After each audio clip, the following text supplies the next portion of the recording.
প্রত্যেকবারই ওদলাবাড়িতে আসার পরে বাড়িতেই ম্যাক্সিমাম ভিডিওগুলো শেয়ার করি, বাট একটা এরকম ভিডিও হবে যখন আমি বাড়ি থেকে বাইরে বের হই, আর সেখানে যেই মানুষটা আর কি প্রত্যেকবারে কমন ফেস থাকে, আজকেও তার সাথেই বেরিয়েছি, বাড়িতে পোকোকে রেখে এসেছি।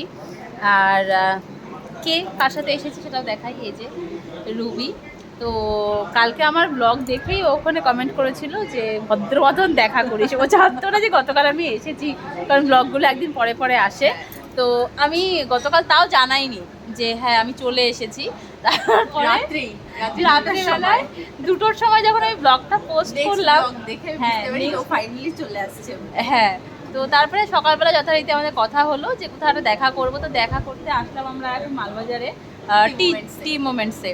এখানটাতে আমি গত 5 বছর আগে মনে হয় ওর সাথেই প্রথম আসা, ওর সাথেই শেষ আসা, আবার দ্বিতীয় আসাটাও ওর সাথে। হ্যাঁ, আবার নেক্সট টাইম ওর সাথেই আসবো। এখানে আসলে পরে যদি কোথাও ঘুরতে বেরোই তো ওর সাথেই বেরোনো হয়, আদারওয়াইজ বেরোনো হয় না। ওই প্রীতমের সাথে বাইকে টাইকে যদি ঘুরি সেটা আলাদা, বাট ফ্রেন্ডের সাথে বেরোনো মানে ওর সাথেই বেরোনো। তো এখন দিদি এখানে কি অর্ডার করেছে, একটা আইস টি, যেটা আমি তো চা লাভার না বা কফি লাভারও না, বাট ও আমাকে সাজেস্ট করলো যে না এটা খেয়ে দেখ, খুব ভালো হবে। তো আসার পরে আবার আমি ভিডিওটা কন্টিনিউ। ভালোই চলে এসেছে আইস টি। এটা কি টি না অরেঞ্জ জুস রে? না, আইস টি খুব ভালো, ঠিক আছে। আমি তো অরেঞ্জ জুস ভেবেছি দেখে, না পুরো অরেঞ্জের মতন, অরেঞ্জ জুসের মতন দেখতে। ফ্রেঞ্চ ফ্রাই ছাড়া এটা খা না, এটা তো গরম না তো, ঠান্ডা তো। আমার প্রচণ্ড গলাটা ব্যথা, বাট তাও আমি রিস্ক নিচ্ছি, খেয়ে দেখি কি থাকে। কালকে রাতে জ্বরও এসেছিলো। আমার বাড়ির লোক এই ভিডিওটা দেখলে পরে বলবে যে হ্যাঁ বাড়িতে থাকলে পরেই যত রাত যে জ্বর, গলা ব্যথা, আর বাইরে বেরোলে বরফ খেয়ে বেড়াচ্ছ। হ্যাঁ, খাবো সেটারও কোনো মানে আরাম শান্তি কিছু নেই। ফটোই তুলে যাচ্ছে, বরফগুলো গলে জল হয়ে যখন উপচে পড়বে তখন আমার হাতে গ্লাসটা আসবে। এটা আমি আমার ভিডিওতে বলবো আমি একটু আগে কি বলছিলাম। চলে এসেছে এখানে ফ্রেঞ্চ ফ্রাই, এখানটাতে হচ্ছে আমাদের স্পেশাল অরেঞ্জ। তো আচ্ছা, ওর কাছে এটা আইস টি আর আমার কাছে এটা অরেঞ্জ জুস। আর এখানে হচ্ছে ওর ব্লগ, এখানে হচ্ছে আমার ব্লগ। ও ফটোশ্যুট করছে এখন, আমি করছি এখন। চল রেডি, থাপ্পড় খাবি।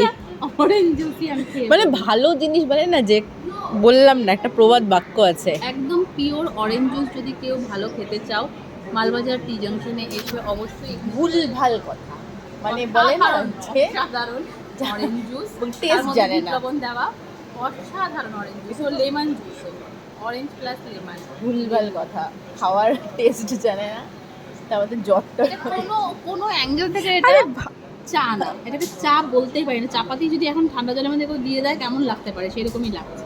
কি বাজে। এটা খুব ভালো, এই যে এই জিনিসটা খুব ভালো, সস দিয়ে এটাই আমি খাচ্ছি। আর এটা হচ্ছে বেশ সুন্দর অরেঞ্জ জুস। মানে আমি বলছিলাম যে তুই খেতে না পারলে তুই মশলাটি নে, বলে না ট্রাই করব এটা খাওয়ার জন্য। অরেঞ্জ জুস হিসাবে ভালো, চা হিসাবে ভালো না, অরেঞ্জ জুস পারফেক্ট। কোনো অরেঞ্জ জুস না এটা। তো ফাইনালি আমাদের টি জাংশন ঘোরা হয়ে গেল, খাওয়া দাওয়া কমপ্লিট। এবার যাচ্ছি আমরা রুবির ক্যাফেতে। ওখানটাতে আমাদের আরেকজন ফ্রেন্ড আসবে, মেহফুজ। তো ওকেও আমরা বলে দিয়েছি, আরও কয়েকজনকে বলা হয়েছিল, বাট তাদের কারোর সময় হচ্ছে না, এত কম টাইমের মধ্যে জানালে যেটা হয়। তো আমরা দুজন এখন বেরিয়ে যাব, ওখান থেকে আসবে, ওদলাবাড়িতেই আমরা দেখা করব, তারপরে যাব সোজা বাড়ি। মনে হচ্ছে সময়টা ভীষণ কম, আর একটু বেশি সময় নিয়ে এলে পরে, যেহেতু মানে ফ্রেন্ডদের যখন এরকম মিট আপ হয় না, তখন সময় সত্যিকারেরই কম পড়ে যায়। 1 ঘন্টার ওপর হয়ে গেছে অলরেডি আমরা এখানটাতে এসেছি, বাট তাও মনে হচ্ছে আরও থাকলে ভালো হতো, তাই না বল?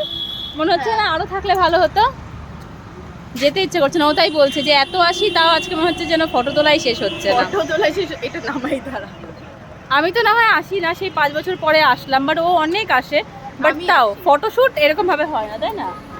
ফটোশ্যুটের ভাইবস ম্যাচ করতে হয়। হ্যাঁ, ফটোশ্যুট ভিডিওর এগুলোর ভাইবস ম্যাচ করতে হয়, যেটা ওর সাথে আমার পরে। তার জন্য ও আমাকে তুলে দিল, আমি ওকে তুলে দিলাম, আমাদেরকে এখানকার স্টাফরা তুলে দিল স্পেশাল রিকোয়েস্টে। হ্যাঁ, স্পেশাল রিকোয়েস্টে। যাই হোক, এখন বেরোবো আমরা।